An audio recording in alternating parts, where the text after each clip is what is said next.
கர்த்தருடைய பரிசுத்த நாமம் மகிமைப்படுவதாக நாம் எபிரேயருக்கு எழுதின நிருபத்தை வாசித்து தியானிக்க ஆரம்பித்திருக்கிறோம். இது ஒரு சிறப்பான ஒரு நிருபம்.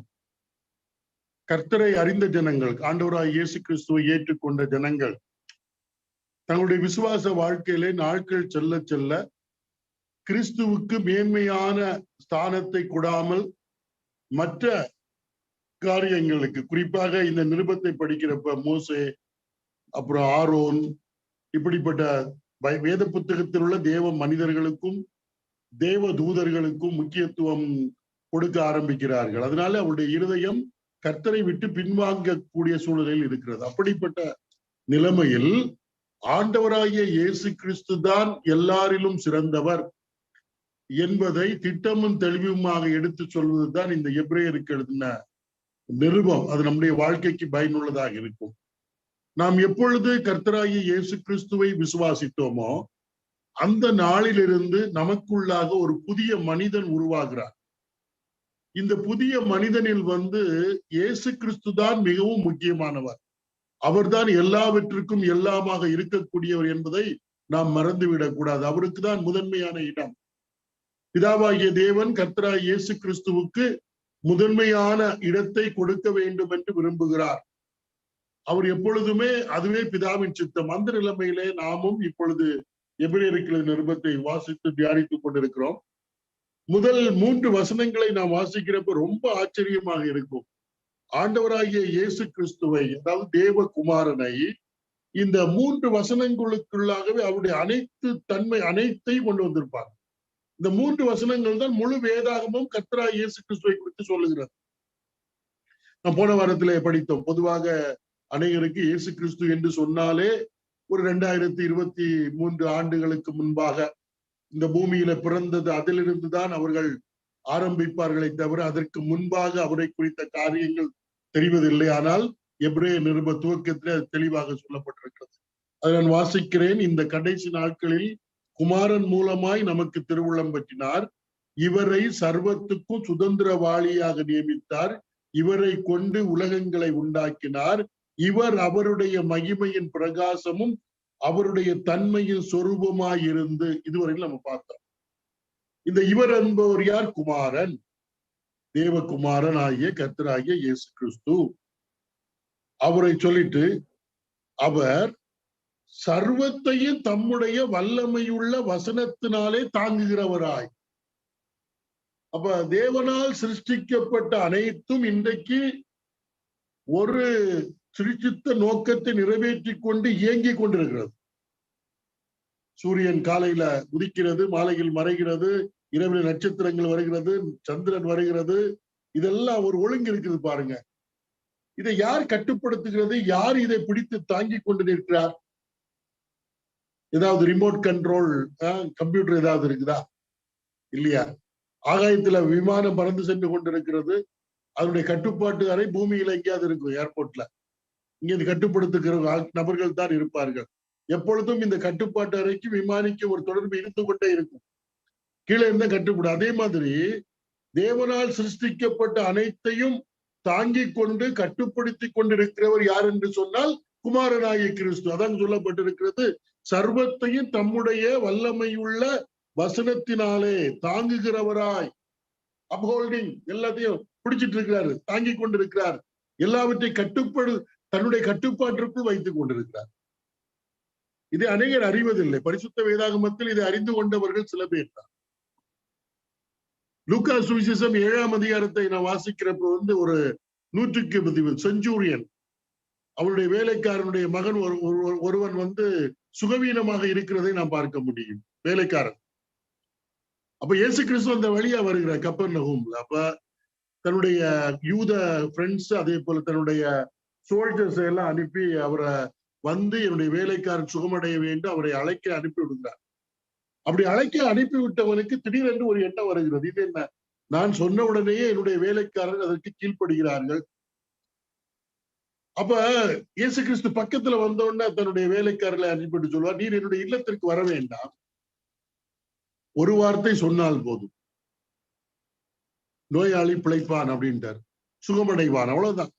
இது சொல்வதற்கு காரணம் என்ன அப்படின்னு நீங்க பாத்தீங்கன்னா, நூற்றுக்கு அதிபதி போய் என்னுடைய வேலைக்காரன் எனக்கு கீழ்ப்படுகிறான், போய் என்றால் போகிறான், வா என்றால் வருகிறான்.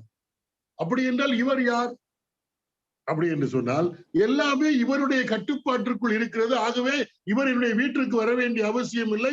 சகலமும் அவருடைய வேலைக்காரர்கள், சகலவற்றையும் அவர் தன்னுடைய கட்டுப்பாட்டிலே வைத்திருக்கிறார். ஆகவே அவர் அலைய வேண்டிய அவசியம் இல்லை. ஒரு வார்த்தை சொன்னால் அது சொன்னபடியே அனைத்தும் அவருக்கு கீழ்ப்படியும் என்று அவன் விசுவாசித்தான். அவனுடைய விசுவாசத்தை பார்த்து ஆண்டவராய் இயேசு கிறிஸ்துவே ஆச்சரியப்படுகிறார். இது என்ன பெரிய விசுவாசம் என்றார். நீங்க நேரம் கிடைக்கிறப்ப லூக்கா சுவிசேஷம் 7ஆம் அதிகாரத்தை படிப்பார். ஒரு வசனத்தை படிக்கலாம் பாருங்கள்.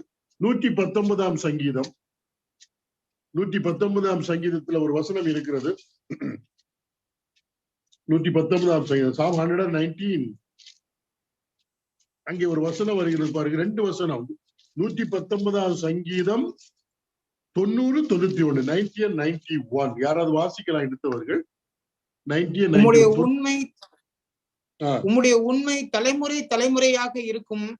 பூமியை உறுதிப்படுத்தினீர், அது நிலைத்திருக்கிறது. உம்முடைய பிரமாணங்களை நிறைவேற்றும்படி அவைகள் இந்நாள் வரைக்கும் நிற்கிறது. சமஸ்தமும் உம்மை சேவிக்கும். சமஸ்தம்னா எல்லாம் உம்மை உமக்கு ஊழியம் செய்கிறது. All are thy servants. அப்ப நூற்றுக்கு அதிபதி என்னுடைய வேலைக்காரன் போனா போறான், வானா வர்றான், இதை செய்யறான். இங்கே சகலமும் அவரை சேவிக்கிறது. எல்லாமே அவருடைய வேலைக்காரர்கள். இதற்காக என்னுடைய வீட்டுக்கு வர வேண்டும். ஒரு வார்த்தை சொன்னால் போதும் என் வேலைக்காரன் சுகமடைவான். புரிஞ்சு போச்சு. எல்லாவற்றையும் தன்னுடைய கட்டுப்பாட்டிற்குள்ளாக வைத்திருக்கிறவர். அதாவது எல்லாவற்றையும் அவர் அப்படியே தாங்கிக் கொண்டிருக்கிறவராக இருக்கிறார். இதெல்லாம் புரிந்திருக்க வேண்டும். வானத்து நட்சத்திரங்களும், வானத்தை பார்க்கிறோம், பூமியை பார்க்கிறோம், கோள்களை குறித்து நாம் கேள்விப்படுகிறோம். இதெல்லாம் எப்படியே இயங்கிட்டு இருக்குது. எல்லாவற்றையும் தம்முடைய வார்த்தையினாலே தாங்கக்கூடியவராய் இருக்கிறார். அப்படி சொல்லிட்டு அடுத்த வர்றாரு பாருங்க, 1ஆம் அதிகாரத்துல 3ஆம் வசனத்துக்கு அடுத்த இது, தாங்குகிறவராய் தம்மாலே தாமே. அப்படிப்பட்டவர். இதுக்கு முன்னால படித்ததை மறந்து விடாதீர்கள். தம்மாலே தாமே நம்முடைய பாவங்களை நீக்கும் சுத்திகரிப்பை உண்டு பண்ணி. அப்ப யாருங்க நம்முடைய பாவத்தை நீக்கும் சுத்திகரிப்பை உண்டு பண்ணினது? யாரு நமக்காக கல்வாரி சிலுவையிலே தம்முடைய இரத்தத்தை சிந்தினது? நம்ம எளிதாக சொல்லி விடுவோம், இயேசு சிலுவையில் மரித்தார். ஆனால் அவருடைய மேன்மை என்ன என்பது இந்த எபிரேயருக்கு எழுதின 1ஆம் அதிகாரம் 2, 3 வசனத்தை படிக்கிறப்பதான் தெரியுது. அவர் மூலமாக சகலமும் சிருஷ்டிக்கப்பட்டது. அதரிசனமான தேவனுடைய தற்சொரூபமாக அவர் இருக்கிறார். மகிமையின் பிரகாசமாக இருக்கிறார். அவரை கொண்டு உலகங்கள் உண்டாக்கப்பட்டது. சகலத்தையும் தம்முடைய வல்லமையுள்ள வசனத்தினாலே தாங்கக்கூடியவர். எனக்கு தாமாகவே முன் வந்து என்னுடைய பாவங்களை நீக்கும் சுத்திகரிப்பை உண்டாக்கினார். அப்ப சிலுவையில தான் நம்முடைய பாவம் நீங்கும்படியாக தம்மை அவர் பலியாக ஒப்பு கொடுத்தப்ப யார் சிலுவையில மரித்தது? அதை யோசித்து பார்க்க வேண்டும். இந்த வசனம் நமக்கு தெரிந்தால்தான் எப்படிப்பட்டவர், எவ்வளவு மேன்மையானவர், எனக்காக சிலுவையிலே மரித்தார், எனக்காக தம்முடைய இரத்தத்தை சிந்தினார் என்பதை நாம் அறிய முடியும். தம்மாலே தாமே நம்முடைய பாவங்களை நீக்கும் சுத்திகரிப்பை உண்டு பண்ணினார். இந்த தம்மாலே தாமே என்று சொல்கிறப்ப ஹிம்செல்ஃப், யாரும் அவரை வற்புறுத்தவில்லை, யாரும் அவருக்கு ஆலோசனை கொடுக்கவில்லை. தாமாகவே திட்டமிட்டு தம்மையே பலியாக ஒப்பு கொடுத்து நம்முடைய பாவங்களை நம்மை கழுவி சுத்திகரித்தார் தம்முடைய இரத்தத்தின் மூலமா. யார்?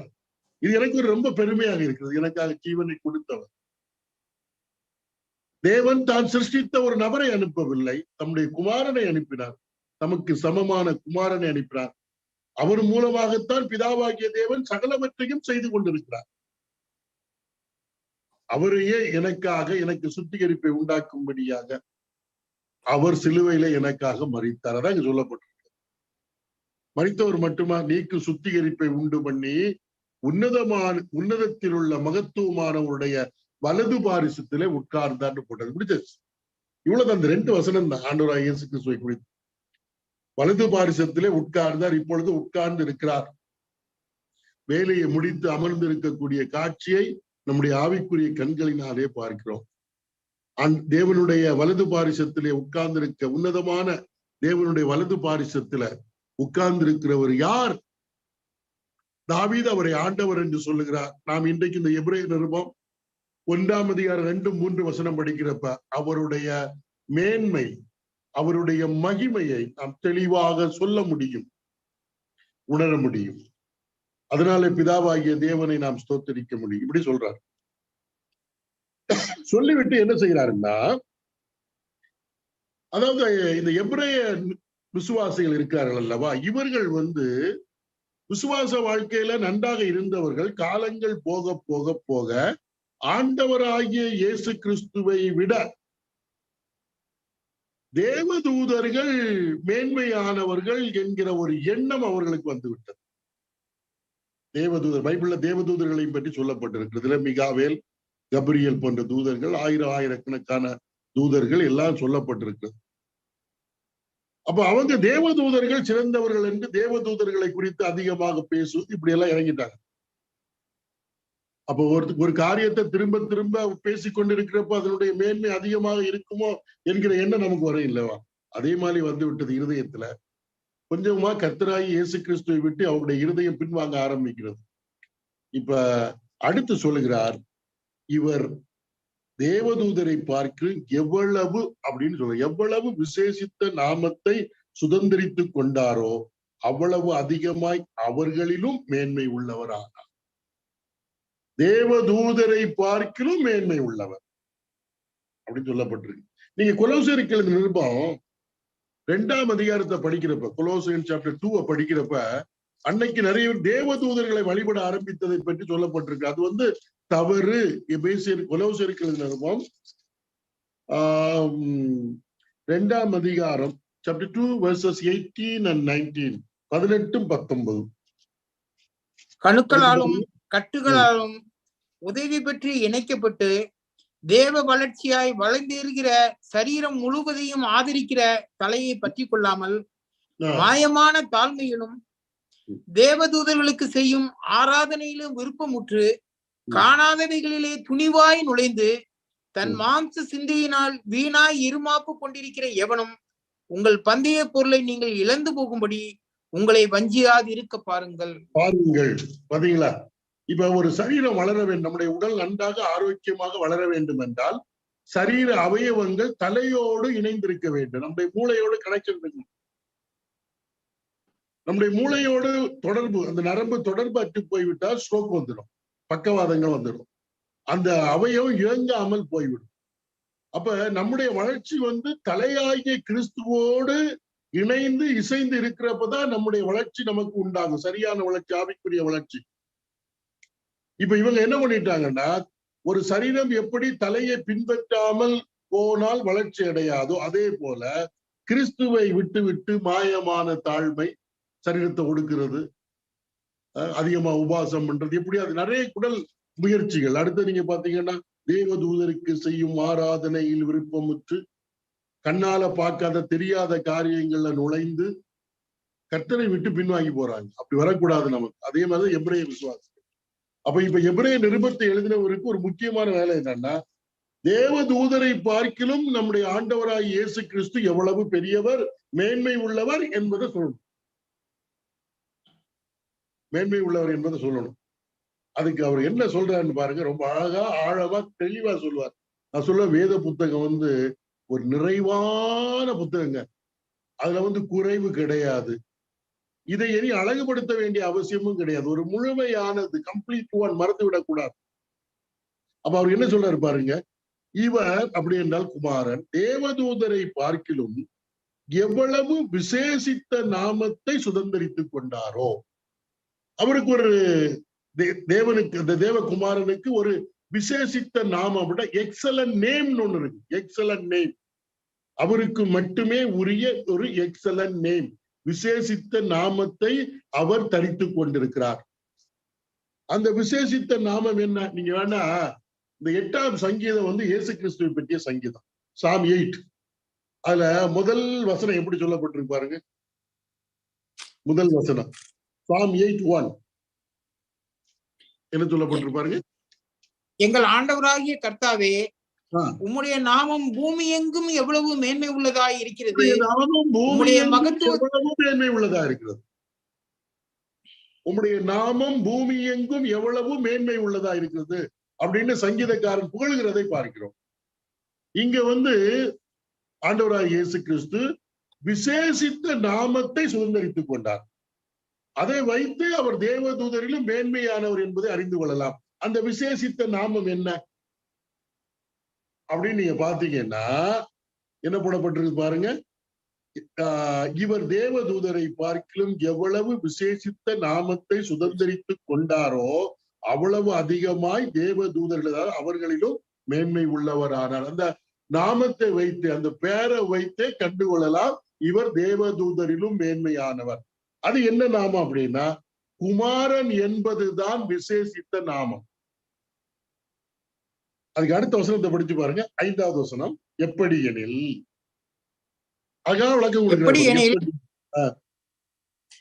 நீர் என்னுடைய குமாரன், நீர் என்னுடைய குமாரன், இன்று நான் உம்மை ஜனிப்பித்தேன் என்றும் நான் அவருக்கு பிதாவாய் இருப்பேன், அவர் எனக்கு குமாரனாய் இருப்பார் என்றும் அவர் தூதர்களில் யாருக்காவது எப்போதாகிலும் சொன்னதுண்டா? அந்த எக்ஸலன்ட் நேம் என்பது என்னன்னா குமாரன் என்கிற அந்த டைட்டில் யாருக்காவது எப்போதாவது பிதாவாகிய தேவன் இந்த டைட்டில் கொடுத்திருக்கிறாரா? குமாரன் நாமம் கொடுத்திருக்கிறாரான்னு கேட்கப்படும். யாரையும் என்னுடைய குமாரன் என்று பிதாவாகிய தேவன் அழைக்கவில்லை, அடையாளப்படுத்தவில்லை. எக்ஸப்ட் யாரைன்னா கர்த்தராகிய இயேசுவை தவிர்த்து. அப்ப அந்த பேரு அவருடைய மேன்மையை குறிக்கிற அந்த குமாரன் என்பது இயேசு கிறிஸ்துவனுடைய மேன்மையை குறிக்கக்கூடிய எக்ஸலன்ட் டைட்டில். இதை மறந்து விடக்கூடாது. நம்ம குமாரன்னா ஒரு அம்மா அப்பா திருமணம் பண்ணி இல்லைன்னா ஒரு ஆணும் பெண்ணும் திருமணம் பண்ணி ஒரு குழந்தை பிறந்தனா குமாரன், ஆண் பிள்ளைன்னா குமாரன் அப்படின்னு நினைச்சிட்டு இருக்கோம். பைபிள் அப்படி கிடையாது. இயேசு கிறிஸ்துவை குறித்து குமாரன் என்று சொல்லுகிறப்ப பிதாவாகிய தேவன் கர்த்தராகிய கிறிஸ்துவுக்கு கொடுத்த எக்ஸலன்ட் நேம், உன்னதமான நாமம், பிதாவிடத்திலிருந்து அவர் சுதந்திரித்துக் கொண்டது என்பதை புரிந்திருக்க வேண்டும். குமாரன். இப்ப நம்ம இயேசு தேவ குமாரன் சொல்லுகிறப்ப நமக்கு சில அப்ப வேதத்தை படித்தனால எனக்குள்ள ஒரு உணர்வு இருக்கா, சொல்றப்பவே ஒரு கனத்துக்குரிய ஒரு இதா இருக்கும். இல்லைன்னா குமாரன் சாதாரணமா சொல்லுவோம். நீங்க வேதத்தை படித்து பார்த்தீங்கன்னா ஒரு முறை ஆண்டவராகிய இயேசு கிறிஸ்து தம்முடைய 3 சீசர்களை கூப்பிட்டு எங்கே செல்வார் என்று சொன்னால் மறுரூப மலைக்கு போவார். அங்க போனோன்னா தாம் அவர்களுக்கு முன்பாக மகிமை அடைகிறார். அப்ப பரலோகத்திலிருந்து ஒரு சத்தம் கேட்குது, இவர் என்னுடைய நேசகுமாரன், இவருக்கு செவி கொடுங்கள் அப்படின்னு சொல்லப்படுகிறதை பார்க்கிறோம். நீங்க மத்தேயு சுவிசேஷம் 17ஆம் அதிகாரத்துல சொல்லப்பட்டிருக்கு. வேணா திருப்புங்கள். மத்தேயு சுவிசேஷம் 17ஆம் அதிகாரம். நான் இதை ஒரு விளக்கத்துக்கு சொல்லிட்டு அந்த வசனத்தினுடைய இதுக்கு வர்றேன். மத்தேயு சுவிசேஷம் 17ஆம் அதிகாரம். மருவ மலையில நடந்த அந்த காட்சி சொல்லப்பட்டிருக்கு பாருங்கள். 5வது வசனம். அவன் பேசுகையில், இதோ ஒளியுள்ள ஒரு மேகம் அவர்கள் மேல் நிழலிட்டது, இவர் என்னுடைய நேசகுமாரன், இவரில் பிரியமாய் இருக்கிறேன், இவருக்கு செவி கொடுங்கள் என்று அந்த மேகத்திலிருந்து ஒரு சத்தம் உண்டாயிற்று. இவர் என் நேசகுமாரன் இல்லையா, this is my beloved Sun அப்படின்னு சொல்றாரு. இது நமக்கு சாதாரணமாக தெரியக்கூடிய ஒரு இது. ஆனா இத நான் உயிர்த்தெழுந்த வரையிலும் யார்ட்டையும் சொல்லக்கூடாதுன்னு சொல்லுவார் ஆண்டவர். ஆனால் அவர் உயிர்த்தெழுந்த பிறகு 2வது பேதுரு 2வது நிருபத்துல எழுதுறப்ப இவர நேசகுமாரன் என்று சொன்னத அவர் பேதுரு எப்படி எழுதுறாருன்னு பாருங்க. அந்த குமாரன் என்பது எவ்வளவு மகிமையும் கனத்துக்கும் உரிய டைட்டில் என்பதை எழுதுகிறார். நீங்க 2 பேதுரு 1ஆம் அதிகாரம், 2 பீட்டர் சாப்டர் 1, 2 பீட்டர் சாப்டர் 1 நீங்க வந்தீங்கன்னா 16, 17, 18 வசனங்களை படிப்போம். நாங்கள் தந்திரமான கட்டுக்கதைகளை பின்பற்றினவர்களாக அல்ல, அவருடைய மகத்துவத்தை கண்ணார கண்டவர்களாகவே நம்முடைய கர்த்தராகிய இயேசு கிறிஸ்துவின் வல்லமையையும் வருகையையும் உங்களுக்கு அறிவித்தோம். இவர் என்னுடைய நேசகுமாரன், இவரில் பிரியமாய் இருக்கிறேன் என்று சொல்லுகிற சத்தம் உன்னதமான மகிமையிலிருந்து அவருக்கு உண்டாகி பிதாவாகிய தேவனால் அவர் கனத்தையும் மகிமையையும் பெற்றபோது அவரோட கூட நாங்கள் பாருங்க, இவரன் நேசகுமாரன் அப்படின்னு சத்தம் கேட்டவர்கள் என்ன சொல்லப்பட்டிருக்கு? உன்னதமான பிதாவாகிய மகிமையிலிருந்து கனத்தையும் மகிமையும் பெற்றது. குமாரன் அப்படி சொல்ல பேதுரு பின்னால் எழுதுறாரு. இவரன் நேசகுமாரன் என்று சொல்லுகிறப்ப அது சாதாரணமான வார்த்தை அல்ல. பிதாவாகிய தேவனால் கனத்தையும் மகிமையும் பெற்றதற்கு அடையாளம் தான் இவரன் நேசகுமாரன் அப்படின்னு அர்த்தம். நாங்கள் அவரோடு கூட நாங்கள் பரிசுத்த பர்வதத்தில் இருக்கையில் வானத்திலிருந்து பிறந்த அந்த சத்தத்தை கேட்டோம். அப்ப இயேசு தேவகுமாரன் அப்படின்னு சொல்றப்ப கனத்துக்கும் மகிமைக்கும் உரிய டைட்டில் அது. இதை புரிந்திருக்கணும். குமாரன் எபிரேயர் நிருபத்துல வர்றப்ப 1ஆம் அதிகாரத்துல வேறு யாரையாவது எப்பொழுதாவது அவர் குமாரன் என்று அழைத்திருக்கிறாரா? அப்படி கேட்கிறார்ல, ரொம்ப ஆச்சரியம். குமாரன் இல்லையா? பேதுருவுக்கும் யோவானுக்கும் யாக்கோபுக்கும் தெரிந்தது. குமாரன் என்று சொன்னால் சும்மா பிறந்தவர் என்று அர்த்தம் கிடையாது. அவர் பிதாவாகிய தேவனால் கனத்தையும் மகிமையும் பெற்றிருக்கக்கூடியவர். அதனாலதான் அவர் குமாரன். இந்த குமாரன் என்றால் அதுக்கு அர்த்தத்தை புரிஞ்சிருக்கு. இப்ப நம்ம எபிரேயர் 1ஆம் அதிகாரத்துக்கு போகலாம் பாருங்கள். எபிரேயர் 1ஆம் அதிகாரத்துல இப்ப என்ன சொல்லப்பட்டிருக்கிறது? நீர் என்னுடைய குமாரன், இன்று நான் உம்மை ஜனிப்பித்தேன் என்றும். இது 2ஆம் சங்கீதம் 7வது வசனத்துல வரும். நான் அவருக்கு பிதாவாய் இருப்பேன், அவர் எனக்கு குமாரனாய் இருப்பார் என்று. அது 2 சாமுவேல் 7ஆம் அதிகாரம் 14வது வசனம். அவர் தூதர்களில் யாருக்காவது எப்போதாவதிலும் சொன்னதுண்டா அப்படின்னு கேட்கிறாரு. யாரும் குமாரன் சொல்லி இருக்காரா? இல்லையே. ஆபிரகாமை பார்த்து என்னோட சிநேகிதன் தான் சொன்னார்.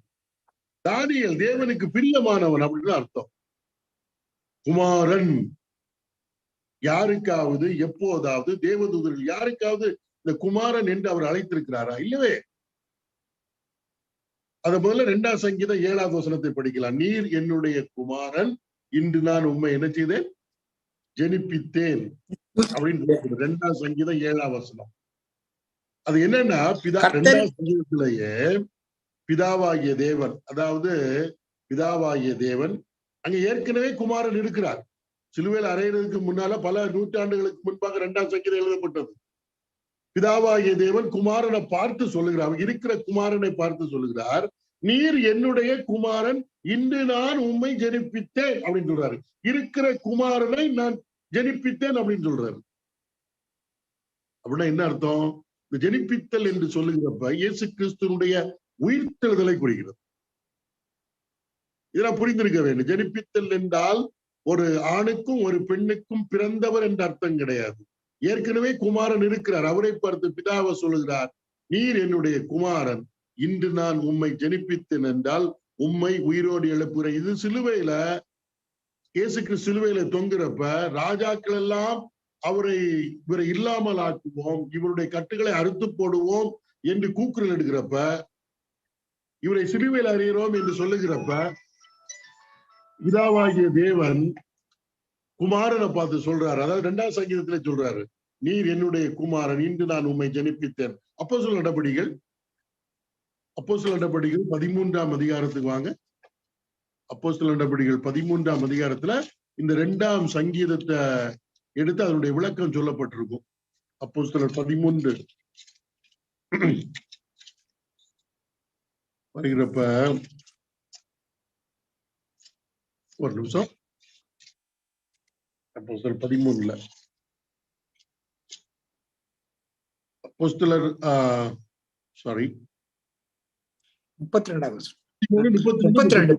32 நீர் என்னுடைய குமாரன், இன்று நான் உம்மை ஜனிப்பித்தேன் என்று 2ஆம் சங்கீதத்தில் எழுதியிருக்கிறபடியே இயேசுவை எழுப்பினதினாலே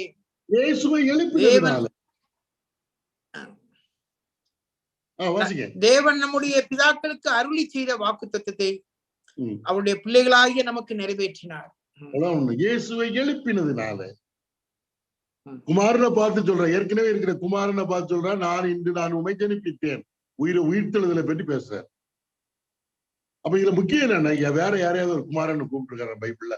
2ஆம் சங்கீதத்துல குமாரன் என்று 2 3 இடத்துல வருது பாருங்க. குமாரன் கோபம் கொள்ளாமலும் நீங்கள் வழியிலே அழியாமலும் இருக்கும்படிக்கு அவரை முத்தம் செய்யுங்கள். குமாரன் பெத்லகேம்ல பிறக்கிறதுக்கு முன்னாலே குமாரன் இருக்கிறார்.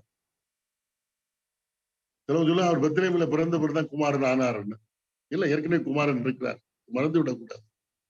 அது ஒரு வசனம். அடுத்து நீங்க பாத்தீங்கன்னா 2 சாமுவேல் 7:14 இங்க தாவீது இடத்தில் நாத்தான் தீர்க்கதரிசியை கொண்டு கர்த்தர் சொல்லக்கூடிய காரியம். தாவீது தேவாலயம் கட்ட வேண்டும் என்று விரும்புகிறப்ப கர்த்தர் சொல்றாரு, இல்ல நான் உனக்கு ஒரு வீட்டை கட்டுவேன் அப்படின்னா உனக்குன்னு ஒரு ஒரு டைனாஸ்டியை நான் இது பண்ண போறேன். அதுல சொல்றப்பதான் 2 சாமுவேல் 7:16 இது கிறிஸ்து. நான் அவனுக்கு பிதாவாய் இருப்பேன். நான் அவனுக்கு பிதாவாய் இருப்பேன், அவன் எனக்கு குமாரனாய் இருப்பான். அப்ப இதை நம்ம மனதில் வைத்திருக்கணும். அப்ப வேற எங்கேயும் குமாரன் என்று யாரையும் கூப்பிடவில்லை, எக்ஸப்ட் கர்த்தராகிய கிறிஸ்துவை தவிர, இல்லாட்டா இயேசு கிறிஸ்துவை தவிர. இந்த குமாரன் என்பது கனத்துக்கும் மகிமைக்கும் உரிய ஒரு பெரிய டைட்டில். தூதர்கள் அவர் குமாரன் கூப்பிடவே இல்லை. இப்ப சொல்றாரு இவர் குமாரன். தூதர்கள் யார் என்று சொன்னால், நீங்கள் தூதரை மேன்மையா பேசுறீங்கல்ல, தூதரை தொழுது கொள்ள வேண்டும் என்று சொல்றீங்கல்ல, தூதர்கள் எல்லாம் ரொம்ப பெரியவங்க என்னெல்லாம் சொல்றீங்கல்ல, மேன்மைக்குரியவர்கள் சொல்றீங்கல்ல, இந்த தூதன் யாரு? அடுத்த வசனம் படிக்கலாம் பாருங்க, 6வது வசனம். 6 எபிரேயர் 1:6. மேலும் தமது முதல் பேரானவரை உலகத்தில் பிரவேசிக்க செய்த போது தேவதூதர் யாவரும் அவரை தொழுது கொள்ள கடவர்கள் என்றார். பெரிய இது. அதாவது நீங்க இப்ப ஆண்டவராய் இயேசு கிறிஸ்து எல்லாம் வேண்டாம், அவர் சிலுவையில மரித்தாரு, தூதர்களுக்கு எல்லாம் மரணம் கிடையாது, அவங்க பராக்கிரமசாலிகள், பழைய ஏற்பாட்டுல சில ஆயிரக்கணக்கான லட்சக்கணக்கான வேற ஒரே இதுல அடித்த தூதர்கள் எல்லாம் இருக்கிறாங்க. ஆனா தம்முடைய முதற் பேரானவர் குமாரன் இந்த பூமிக்கு வந்த வேளையில, பிரவேசித்த வேளையில, தூதர்கள் எல்லாரும் யாவரும் அவரை தொழுது கொள்ள கடவர்கள் என்றார். இயேசு கிறிஸ்து பெத்லகேம்ல பிறக்கிறார்ல, அப்ப தூதர்கள் என்ன செய்யறாங்க? அவங்க பாட்டு பாடுறாங்க. உன்னதத்திலே தேவனுக்கு மகிமை, பூமியிலே சமாதானம், மனுஷர் மேல் பிரியமும் உண்டாவதாக. இன்று கர்த்தராகிய கிறிஸ்து என்னும் இரட்சகர் உங்களுக்கு தாவீதின் ஊரிலே பிறந்திருக்கிறார் அப்படின்னு தேவனை துதித்து பாடுகிறதை பார்க்கிறோம். அது தொழுது கொள்ளுதல். 40 இரவு 40 பகலும் வனாந்தரத்திலே ஆண்டவராய் இயேசு கிறிஸ்து உபவாசிக்கிறார் அல்லவா? உபவாசம் முடிந்த உடனே போட்டிருக்கு, தேவ தூதர்கள் அவருக்கு பணிவிடை செய்தார்கள். மத்தேயு சுவிசேஷம் 4:11, Matthew 4:11, மத்தேயு சுவிசேஷம் 4:11. அப்பொழுது பிசாசானவன் அவரை விட்டு விலகி போனான். உடனே தேவதூதர்கள் அவருக்கு பணிவிடை செய்தார்கள். இப்ப பணிவிடைக்காரர்களை இயேசு கிறிஸ்துவுக்கு மேன்மையாக எண்ணக்கூடிய ஒரு காலம். வேலைக்காரர், நம்ம வீட்டுல வேலை செய்யறவர்கள் இருப்பார்கள், நம்ம ஓனரா இருப்போம். நம்ம வீட்டுல வேலை செய்யறவங்களை மேன்மையா நினைச்சு நம்மளும் அற்பமா நினைச்சா எப்படி இருக்கு? மேன்மையா நினைத்தால் நம்ம அற்பமா நினைக்கிறேன்னு அர்த்தம். ஆண்டவர் உபவாசம் முடிஞ்ச உடனே பிசாசு போன உடனே அவரை விட்டு விலகினோன்னா தேவ தூதர்கள் அவருக்கு பணிவிடை செய்தார்கள். அவர் உலகத்தில் பிரவேசிக்கின்ற பொழுது தேவ தூதர்கள் யாவரும் அவரை பணிந்து கொள்ள வேண்டும், பணிந்து கொள்ள கடவர்கள் என்றார். அப்ப எப்படி தேவ தூதர்கள் ஆண்டவரோட பெருசா மாறிட்டாங்க? வெளிப்படுத்தின விசேஷம் படிக்கிறப்ப ஆண்டவர் செய்ய போகிற காரியங்களை யோவானுக்கு தன்னுடைய தூதன் மூலமாக சொல்லுகிறப்ப யோவான் 2 இடத்துல ரொம்ப உணர்ச்சி பூசப்பட்டு தேவதூதரை தொழுது கொள்ளும்படியாக அவனுக்கு முன்பாக விழுகிறதை பார்க்கிறோம். 19ஆம் அதிகாரத்திலையும் 21ஆம் அதிகாரம் நினைக்கிறேன். தேவதூதன் சொல்லார், இல்ல நானும் உன்னை போல ஒரு வேலைக்காரன் தான், ஒரு ஊழியக்காரன் தான், தேவனை தொழுது கொள் அப்படின்னு யோவான் அப்போஸ்தலனுக்கு சொல்லுகிறதை பார்க்கிறோம். ஆனா அதெல்லாம் மறந்துட்டு தேவதூதர்கள் பைபிள்ல எல்லாமே படிக்கலாங்க, ஆனா எல்லாமே இயேசு கிறிஸ்துக்கு மேல போயிடக்கூடாது. மிஞ்சி செய்தி கேட்கிறவர்கள் கிறிஸ்து மேன்மையானவர் என்பதை புரிந்து கொள்ள வேண்டும். அவரை மிஞ்சி இன்னொருத்தர் வேதத்தில் இருக்கிறார். தேவதூதர்கள் இருக்கிறார், ஆபிரகாம் இருக்கிறார், தாவீது இருக்கிறார். புதிய ஏற்பாட்டுல பவுலை தூக்கி மேல பிடிக்கிறது அது இயேசு கிறிஸ்துவை சிறுமைப்படுத்துறதுக்கு சமமா இருக்கு. பவுல்கிட்ட போய் கேட்டா சொல்லுவார், நான் இன்றைக்கு இப்படி இருக்கிறேன்னா அதுக்கு காரணம் நான் விசுவாசிக்கக்கூடிய கர்த்தரா இயேசு கிறிஸ்து சொல்லிட்டு போயிடுவார். வார்த்தைகள் நம்ம ரொம்ப கவனமா பிரசங்கத்துல பயன்படுத்த வேண்டும். தேவதூதர்கள் அவருக்கு பணிவிடை செய்தார்கள், பணிந்து கொள்ள வேண்டும் என்று கட்டளையிட்டிருக்கிறார். சரி, அடுத்த விளக்கம் கொடுக்கிறார் பாருங்க. இந்த தேவதூதர்கள் யாரு உண்மையில? நீங்க பெருசா நினைக்கிறீங்க இல்ல, ஆண்டவராகிய இயேசு கிறிஸ்துவை விட அவர் மேன்மையானவர் அப்படி இப்படின்னு எல்லாம் நம்ம நினைக்கிறோம். அன்னைக்கு நினைச்சிருக்கிறாங்க இல்லையா? இன்னைக்கு அப்படி இருக்கலாம். தேவதூதர்கள் அவர் சொல்றாரு, தேவதூதர்கள் யார் என்று 7வது வசனம்.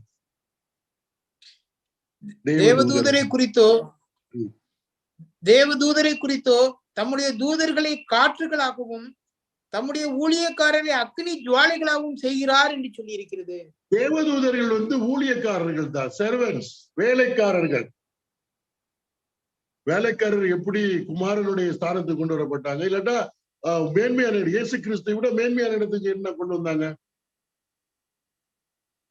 என்பது அவர்கள் வேலைக்காரர்கள், பணிவிடைக்காரர்கள்.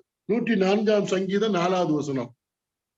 104ஆம் சங்கீதம் 4வது வசனத்துல இதை குறித்து சொல்லப்பட்டு, தேவதூதரை குறித்தோ தம்முடைய தூதர்களை காற்றுகளாகவும் தம்முடைய ஊழியக்காரரை அக்கினி ஜுவாலைகளாகவும் செய்கிறார் என்று சொல்லி அவங்க வேலை, கர்த்தர் சொல்ற வேலையை செய்யக்கூடியவர்கள் தான் பணிவிடைக்காரர்கள் தான் தேவதூதர். பணிவிடைக்காரர்கள் எப்படி மேன்மையானவர்களாக மாற்றாங்க? சரி, இப்ப தேவதூதர்களை பற்றி படித்து, ஆனா குமாரனை குறித்து என்ன சொல்லப்பட்டிருக்கிறது? அதுக்கு 2 சங்கீதங்கள் கோட் பண்றதை நம்ம பார்க்கிறோம். ஆவியானவர் அப்பதான் தெரியுது, ஓ இந்த சங்கீதம் இயேசு கிறிஸ்துவை பற்றி சொல்லப்படுகிறதோ. முதல்ல எந்த சங்கீதம் அப்படின்னு சொல்லுகிறப்ப சங்கீதம் 45 6 7 வசனம். முதல்ல எபிரேய நிருபத்துல படிப்போம். 8வது வசனத்தை படிக்கலாம். குமாரனை நோக்கி, தேவனே உம்முடைய சிங்காசனம் என்றென்றைக்கும் உள்ளது, உம்முடைய ராஜ்யத்தின் செங்கோல் நீதி உள்ள செங்கோலாய் இருக்கிறது. 9 நீர் நீதியை விரும்பி அக்கிரமத்தை வெறுத்திருக்கிறீர். ஆதலால் தேவனே உம்முடைய தேவன் உமது தோழரை பார்க்கிலும் உமது ஆனந்த தைலத்தினால் அபிஷேகம் பண்ணினார் என்றும், கர்த்தாவே நீர் ஆதியிலே பூமியை அஸ்திபாரப்படுத்தினீர். போதும். இப்ப தேவன், அதாவது பிதாவாகிய தேவன் குமாரனை பார்த்து தேவனே என்ன கூப்பிடுறார்? குமாரனை நோக்கி. யார் நோக்கி? பிதாவாகிய தேவன் நோக்கி, தேவனே உம்முடைய சிங்காசனம் என்றென்றைக்கும் உள்ளது, உம்முடைய ராஜ்யத்தின் செங்கோல் நீதி உள்ள செங்கோலா இருக்கிறது, நீ நீதியை விரும்பி அக்கிரமத்தை வெறுக்கிறீர். ஆதலால் தேவனே உம்முடைய தேவன் உமது தோழரை பார்க்கிலும் உம்மை ஆனந்த தைலத்தினால் அபிஷேகம் பண்ணினார் என்று. குமாரன் பணிவிடைக்காரர் கிடையாதுங்க, அவரை தேவன் தேவன் என்று அழைக்கிறார். இப்ப 45ஆம் சங்கீதம் 6 7 வசனங்கள் படித்து பாருங்க. அந்த சங்கீதம் தான். தேவனே உமது சிங்காசனம் என்றென்றைக்கும் உள்ளது, உமது ராஜ்யத்தின் செங்கோல் நீதி உள்ள செங்கோலாய் இருக்கிறது, நீ நீதியை விரும்பி அக்கிரமத்தை வெறுக்கிறீர். ஆதலால் தேவனே உம்முடைய தேவன் உமது தோழரை பார்க்கிலும் உம்மை ஆனந்த தைலத்தினால் அபிஷேகம் பண்ணினார். தேவன் குமாரனை குறித்து சொல்லக்கூடிய வார்த்தை தான் இந்த 45ஆம் சங்கீதம் 7 8. நீ முடிவில்லாத ராஜ்யத்தை ஆளக்கூடியவர், உங்களுடைய ராஜ்யம் என்றென்றைக்கும் இருக்கிறது, உங்களுடைய செங்கோல் நீதி உள்ள செங்கோலா இருக்கிறது, நீ நீதியை விரும்புகிறீர், அக்கிரமத்தை வெறுக்கிறீர். தேவனே உம்முடைய தேவன் உமது தோழரை பார்க்கிலும் ஆனந்த தைலத்தினால் உம்மை ஆனந்த தைல அபிஷேகம் பண்ணினார் என்றும். இந்த அளவுக்கு பிதாவாகிய தேவன் குமாரனாகிய கிறிஸ்துவை மேன்மையாக சொல்லி இருக்கிறார். இதெல்லாம் விட்டுட்டு நீங்க தேவதூதன் பின்னால போறீங்களே. அடுத்து இன்னொரு சங்கீதத்தை கோட் பண்றார். இங்க ராஜாவாக அவர் என்றென்றைக்கும் ஆளுகை செய்கிறவர் குமாரர்.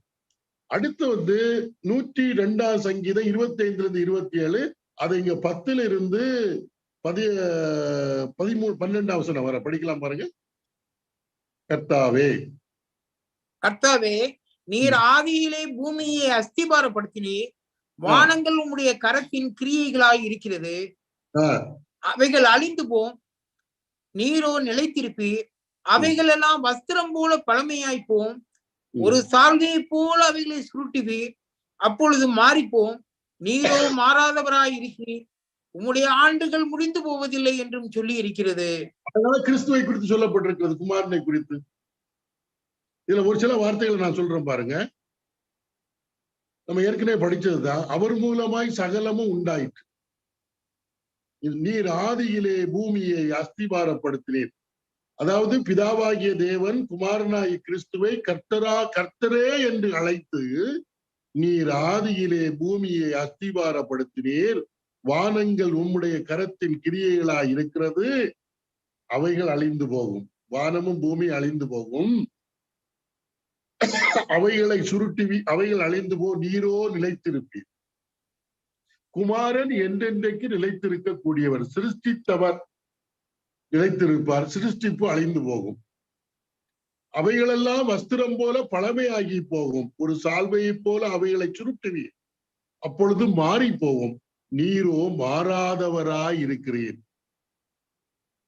மாறாதவர். எப்படி ஆதியில இருந்தாரோ அதே போல இப்பவும் இருக்கிறார், இனியும் இருக்க போகிறார். சிருஷ்டிப்பு அனைத்தும் மாறி போய்விடும். உம்முடைய ஆண்டுகள் முடிந்து போவதில்லை என்று சொல்லி இருக்கிறது. அது குமாரனுடைய மகத்துவம். நீரோ மாறாதவராய் இருக்கிறீர். நீங்க 13ஆம் அதிகாரம் 8ஆம் வசனம் படிச்சு பாத்தீங்கன்னா, இயேசு கிறிஸ்து நேற்றும் இன்றும் என்றும் மாறாதவர்னா என்றென்றைக்கும் மாறாதவராக இருக்கிறார் என்று அர்த்தம். நீரோ மாறாதவராய் இருக்கிறீர். எபிரேயர் 13:8 படிச்சு பாருங்க. இயேசு கிறிஸ்து நேற்றும் இன்றும் என்றும் மாறாதவராய் இருக்கிறார். குமாரன் என்றும் மாறாதவராய் இருக்கு. 103ஆம் சங்கீதம். நீரோ மாறாதவராய் இருக்கிறீர். மற்றதெல்லாம் சிருஷ்டிக்கப்பட்ட அனைத்தும் மாறி போய்விடும். பூமியும் வானமும் சுருட்டப்படும் புத்தகத்தை போல மாறும், ஒரு போர்வையை போல மாறி போகும். சிருஷ்டித்தவராகிய நீர் மாறாதவராய் இருக்கிறீர். சகலவற்றையும் பிதாவாகிய தேவன் குமாரன் மூலமாக சிருஷ்டித்தார். அப்படிதான் நம்ம இதுவரை படிச்சோம். அப்படிப்பட்டவரை நீங்க கொண்டு வந்துட்டு கீழே கொண்டு வந்துட்டு தூதரை பற்றி அதிகமா பேசிட்டு இருக்கீங்க, மேன்மையா சொல்லிட்டு இருக்கீங்க. எப்படி ஆக்கியோர் அதை கேட்கிறார். அப்ப அதெல்லாம் அந்த விசுவாசிகளை சிந்திக்க வைக்கும். அதாவது பைபிள் ஸ்டடின்னு சொல்றது அந்த வேதத்தை படிக்கிறப்ப சிந்திக்க ஆரம்பிக்கணும். சிந்தித்து நம்முடைய விசுவாசத்தை வேத வசனத்தின் அடிப்படையில தெளிவாக கொண்டு வருவதுதான் பைபிள் ஸ்டடியுடைய நோக்கம். எபிரேய விசுவாசிகளை சிந்திக்க வைக்கிறார். மாறாதவரை போய் தூதர்களோட நீங்க ஒப்பிடுறீங்க. தூதர்கள் சிருஷ்டிக்கப்பட்டவர்கள். கொலோசியர் நிருபத்துல காண்கிறவைகளும் காணப்படாதவைகளும், கண்ணால் காண்கிறவைகள் காணாதவைகள் அனைத்தும் அவர் மூலமாகவும் அவருக்கென்றும் சிருஷ்டிக்கப்பட்டது. சிருஷ்டிக்கப்பட்ட தூதர்களை சிருஷ்டித்தவருக்கு மேலாக நீங்கள் நினைத்தது எப்படி? 103ஆம் சங்கீதத்தை இது பண்றார். குமாரனை நோக்கி அப்படின்னு சொல்லப்படும். குமாரன் நோக்கி. அடுத்த இதுக்கு வர்றாரு பாருங்க. அடுத்த இதுல தூதர்கள் முதல்ல அவரை தொழுது கொள்ள வேண்டும் அப்படின்லாம் சொல்லிட்டு இந்த 2 சங்கீதத்தையும் நமக்கு கோட் பண்ணிட்டு அடுத்து சொல்றாரு, அதை விட ஒண்ணு, அவருடைய பெயர் எக்ஸலன்ட் மட்டுமல்ல, குமாரன் என்பது கனத்திற்கும் மகிமைக்கும் உரிய டைட்டில் என்பது மட்டுமல்ல, அவருடைய இருக்கை இருக்கிறது பிதாவினுடைய வலது பக்கம், அது அவருக்கு மட்டுமே உரியது. அதுக்கு மேல ஒரு இருக்கை கிடையாது. அதான் சொல்ற 110ஆம் சங்கீதம் 13வது வசனம் வசத்து பாருங்க. 13 எபிரேயர் 1:13. மேலும் நான் உம்முடைய சத்துருக்களை உமக்கு பாதபடியாக்கி போடும் வரைக்கும் நீர் என்னுடைய வலது பார்சத்தில் உட்காரும் என்று தூதர்களில் யாருக்காவது எப்போதாகிலும் அவர் சொன்னதுண்டோ? வலது பாரிசம், at the right hand of the father, பிதாவினுடைய வலது கை பக்கம். அதன் சொன்ன அந்த இடம் யாருக்குரியது தெரியுமா? ஆண்டவருக்குரியது என்று மறந்து விடக்கூடாது. ஆண்டவருடைய ஸ்தானம் பிதாவினுடைய வலது பக்கம், குமாரனாகிய கிறிஸ்துவின் ஸ்தானம் பக்கத்துல என்னுடைய வலது பாரிசத்தில் உட்காரும் என்றார். தூதருக்கு எப்படியா சொல்லி கொடுத்திருக்கிறாரா? தூதருக்கு கொடுத்திருக்கிறாரா? இட ஸ்தானம், உயர்ந்த ஸ்தானம். நீங்க தூதரை இயேசு கிறிஸ்துக்கு மேல பேசுறீங்க அப்படின்னு கேட்கிறாரு. எண்ணுகிறீர்கள் எண்ணுகிறீர்கள் சிலவங்க சொல்லுவாங்கல்ல, இயேசு கிறிஸ்து கெத்செமனேல அவர் வியாகுலப்பட்ட வேளையில தூதர்கள் அவரை தேற்றினார்கள். ஆமா, ஏன்னா அவர் தூதர்களும் சற்று சிறியவராக்கப்பட்டார். அதனால தூதர்கள் தேற்றினாங்க. அதனால தூதர்கள் பெரியவர்கள் என்ற அர்த்தமா? தூதர்கள் பெரியவர்கள், அதை நம்ம பின்னால பார்க்க போறோம். அப்ப அவருடைய ஸ்தானம், is position at the right hand of the father. வேற யாரையாவது என்னுடைய வலது பாரிசத்தில் உட்காரும் சொன்னாரா? இதை நம்ம கொஞ்சம் சிந்திச்சு பார்க்கணும். அதாவது இயேசு கிறிஸ்து ஆலோசனை சங்கத்துல, யூதர்களுடைய ஆலோசனை சங்கத்துல விசாரிக்கப்படுகிறார். அப்ப என்ன நடக்குது அப்படின்னா, அவங்க கேட்ட ஒரு கேள்வி, நீர் தேவனுடைய குமாரனா அப்படின்னு ஒரு கேள்வி கேட்கிறாங்க.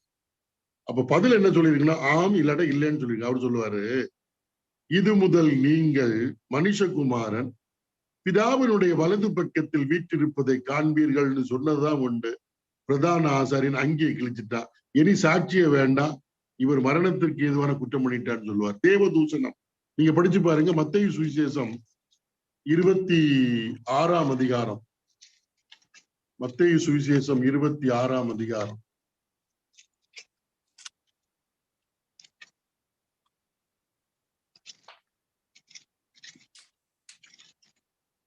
இருபத்தி 26 கேள்வி என்னன்னா, 63வது வசனத்திலிருந்து வாசிப்போம். இயேசுவோ பேசாமல் இருந்தார்.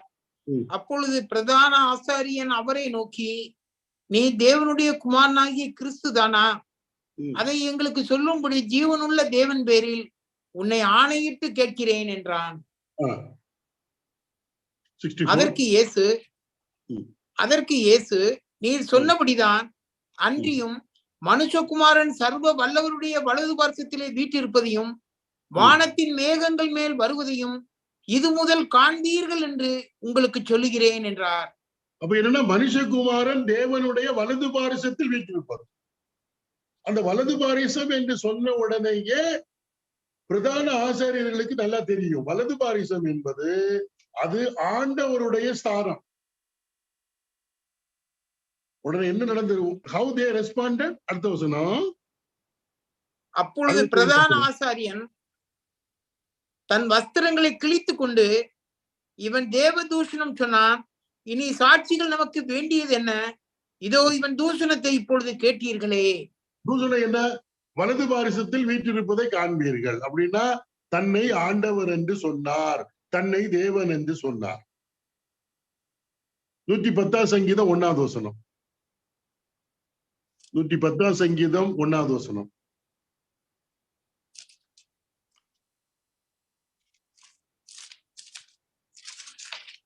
தாவீது சொல்றாரு, கர்த்தர் என் ஆண்டவரை நோக்கி நான் உம்முடைய சத்துருக்களை உமக்கு பாதபடியாக்கி போடும் வரைக்கும் நீர் என்னுடைய வலது பார்சத்தில் உட்காரும் என்றார். உட்காரும் என்றார். அவருக்கு மட்டும்தான் அந்த வலது பாரு. வேற யார்கிட்ட தூதரை பார்த்து சொன்னாரா? இல்லடா மரியாதை பார்த்து சொன்னாங்களா? இல்லடா அப்போஸ்தலர்கள் யாரையாவது பார்த்து சொன்னாரா? 110ஆம் சங்கீதத்துல கர்த்தர் என் ஆண்டவர், இங்க தாவீது இயேசுவை என் ஆண்டவர்னு 110ஆம் சங்கீதத்தில் சொல்றார். தாவீதினுடைய ஆண்டவர் தாவீதினுடைய சந்ததியில பிறந்ததினால் தாவீதின் குமாரன் எனப்பட்டார். தாவீதின் சிங்காசனத்துல ராஜாவா இருக்க போறதுனால. ஆனா அவர் யாருன்னா தாவீதினுடைய ஆண்டவர், பிதாவினுடைய வலது பக்கத்திலே வீற்றிருக்கக்கூடிய குமாரன் என்பதுதான் ரொம்ப முக்கியமான ஒரு காரியம். அதான் எபிரேயருக்கு 1ஆம் அதிகாரம் 13ஆம் வசனத்துல, மேலும் நான் உம்முடைய சத்துருக்களை உமக்கு பாதப்படியாக்கி போடும் வரைக்கும் நீர் என்னுடைய வலது பாரிசத்தில் உட்காரும் என்று தூதர்களில் யாருக்காவது எப்போதாயிலும் அவர் சொன்னது உண்டா? ஆதியாகமத்துல இருந்து வெளிப்படுத்தல் வரை படிச்சு பார்ப்போம். வலது பாரிசத்தில் உட்காருன்னு வேற யாரையும் சொல்ல, எவ்வளவு மேன்மையாக பிதாவாகிய தேவன் தன்னுடைய குமாரனை வைத்திருக்கிறார். அவரை போய் நீங்க தேவதூதர்களுக்கு கீழே கொண்டு வந்துட்டீங்களேன்னு ரொம்ப இதை படிக்கிறப்பதான் வேதனையோட நம்ம படிக்க முடியும். அந்த கருத்து அவர் எவ்வளவு தவறு என்பதை இந்த ஆவியானவர் எபிரேயர் எழுதிய நிருபத்தை எழுதியவன் மூலமாக விளக்கி சொல்லிருப்பாங்க. நமக்கும் இதை படிக்கிறப்ப கர்த்தராகிய இயேசு கிறிஸ்து யாருன்னு நமக்கு தெரியணுங்க. நமக்கு ஜீவனை கொடுத்தவர் யாருக்காவது எப்போதாவது சொன்னது உண்டா? அப்படி சொல்லிட்டு தூதர்கள் யாரு? 14வது வசனம். ரட்சிப்பை சுதந்திரிக்க போகிறவர்களின் நிமித்தமாக ஊழியம் செய்யும்படிக்கு அவர்கள் எல்லாரும் அனுப்பப்படும் பணிவிட ஆவிகளாய் இருக்கிறார்கள். வேலைக்கார ஆவிகள். இயேசு கிறிஸ்துவின் மூலமாக ரட்சிப்பை சுதந்திரித்து போகிறவர்களுக்கு ஊழியம் செய்வதற்குரிய வேலைக்காரர்கள். நமக்கு தேவன் ஏற்படுத்தி இருக்கிற வேலைக்காரர்கள் தான் தூதர்கள். இந்த வேலைக்காரர்கள போய் மனுஷன் வழிபட தொழுது கொள்ள வேண்டும் என்று ஆரம்பித்தால் அது எப்படி இருக்கும்? அவருடைய அறிவு அதுக்கு ஞான ஆவிக்குரிய கண் திறக்கப்படவில்லை என்று அர்த்தம். திறக்கப்படவில்லை என்று அர்த்தம் இல்லையே, அருமை சொல்லப்பட்டிருக்கு. இவர் எவ்வளவு தூதரிலும் எவ்வளவு மேன்மையானவர் தான் உண்மை. 3ஆம் அதிகாரத்துல வர்றப்ப மோசையை பார்க்க இவர் எவ்வளவு மகிமைக்குரியவர்னு வரும். மகிமைக்குரியவர். நீங்க ஒரு வசனத்து பாருங்க, 3ஆம் அதிகாரத்துல 3வது வசனம் படிங்க. வீட்டை உண்டு பண்ணினவன் வீட்டை பார்க்கிலும் அதிக கனத்திற்குரியவனாய் இருக்கிறான். அதுபோல மோசையை பார்க்கிலும் இவர் அதிக மகிமைக்கு பாத்திரராய் இருக்கிறார். அதிக மகிமைக்கு பாத்திரராங்க. மேன்மை எவ்வளவு மேன்மை, அதிக மகிமை மோசையை பார்க்கிலும். இதுல புரியுது. உண்மையாகவே நாம் இயேசு கிறிஸ்துவ விசுவாசத்தை ஏற்றுக்கொள்ள வேதத்தில் ஆயிரக்கணக்கான நபர்கள் இருக்கிறார்கள். அவர்கள் எல்லாம் கர்த்தராகிய இயேசு கிறிஸ்துக்கு இணையானவர்கள் கிடையாதுங்க.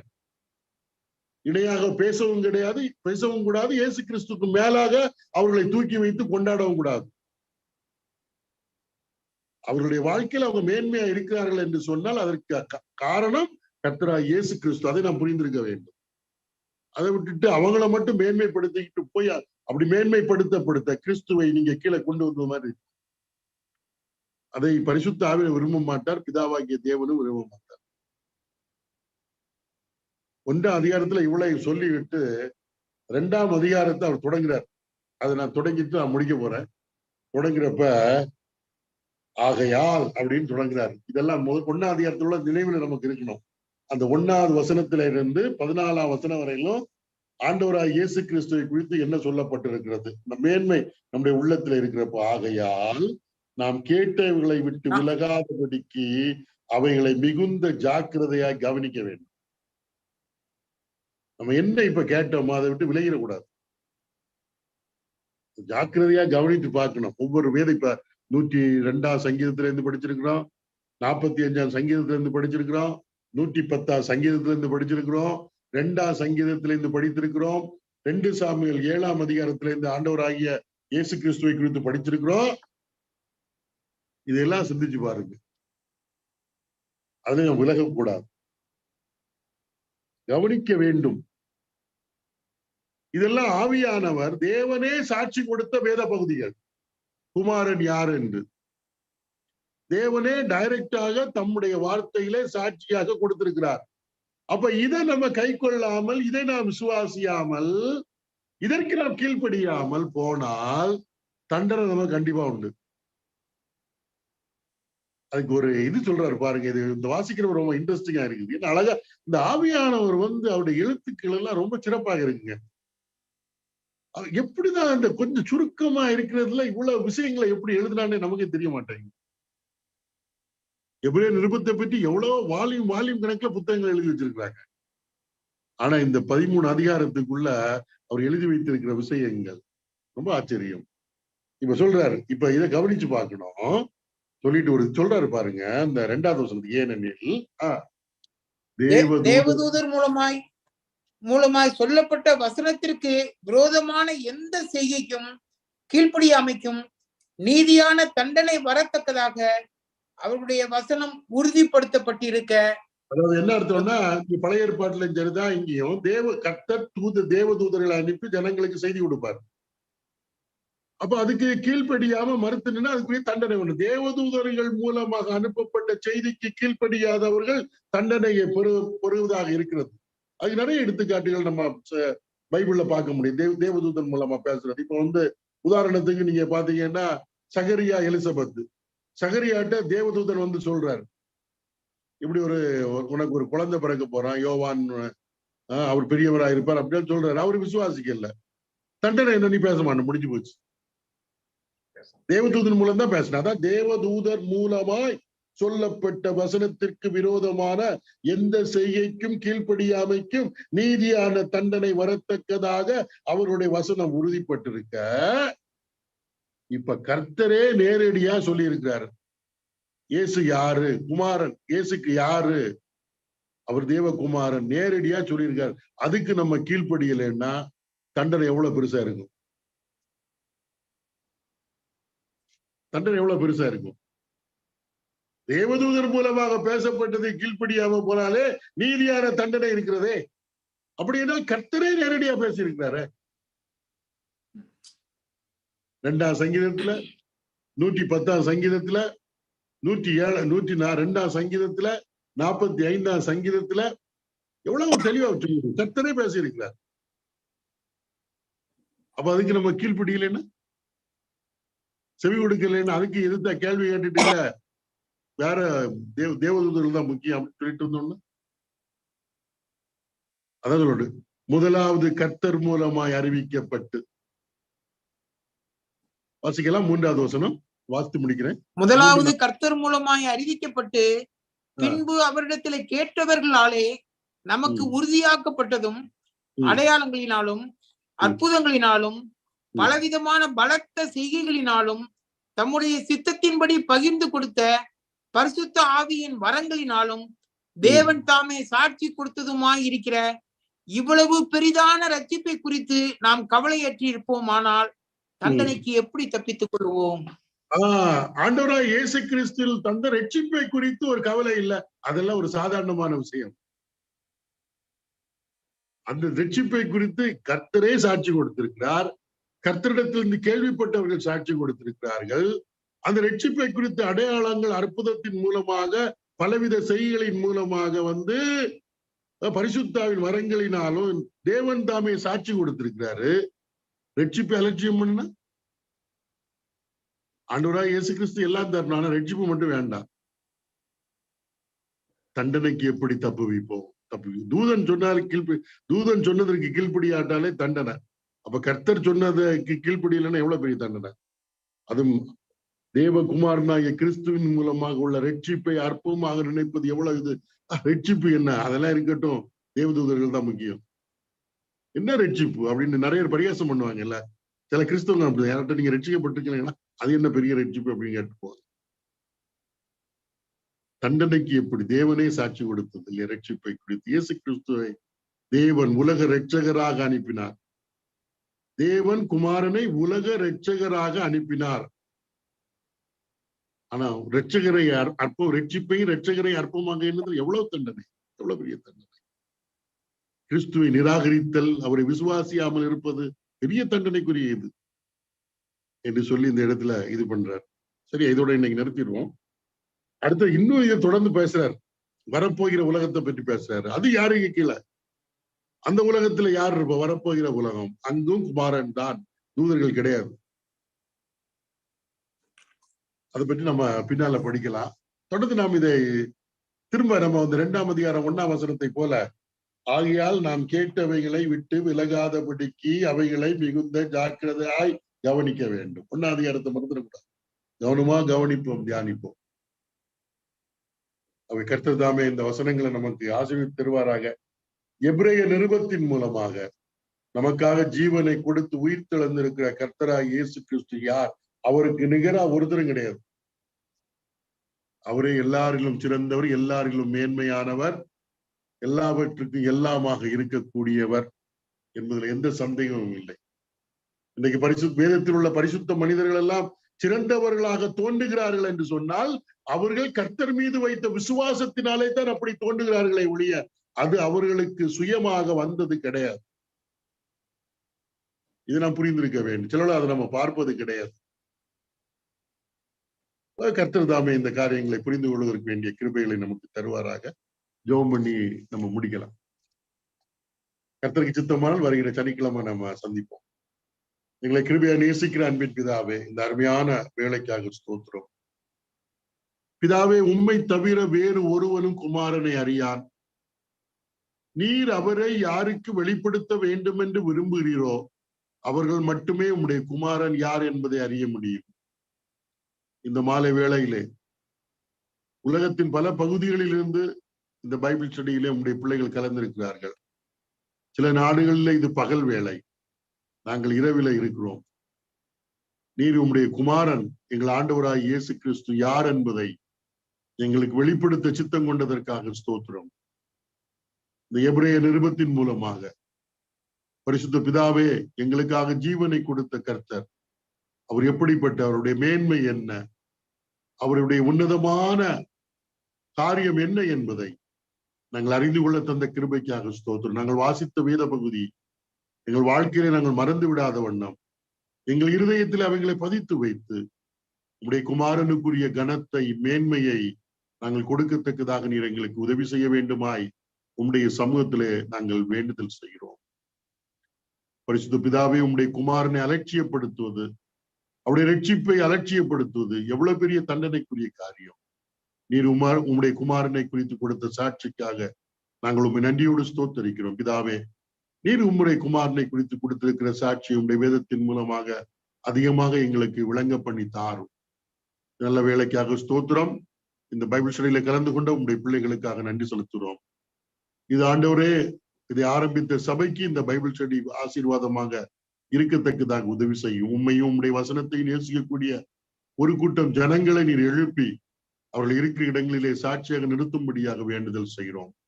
இந்த ஊழியத்திலே பங்கு பெறும்படியாக அடியானுக்கு தந்த கிருபைக்காக ஸ்தோத்திரம். எங்களை தாழ்த்தி உம்முடைய கருத்திலே ஒப்புக் கொடுக்கிறோம். எங்கள் ஆண்டவரும் இரட்சகரும் மீட்பருமாகிய இயேசு கிறிஸ்து நல்ல நாமத்தில் இந்த ஜெபத்தை எடுக்கிறோம். அன்பின் பிதாவே, ஆமென்.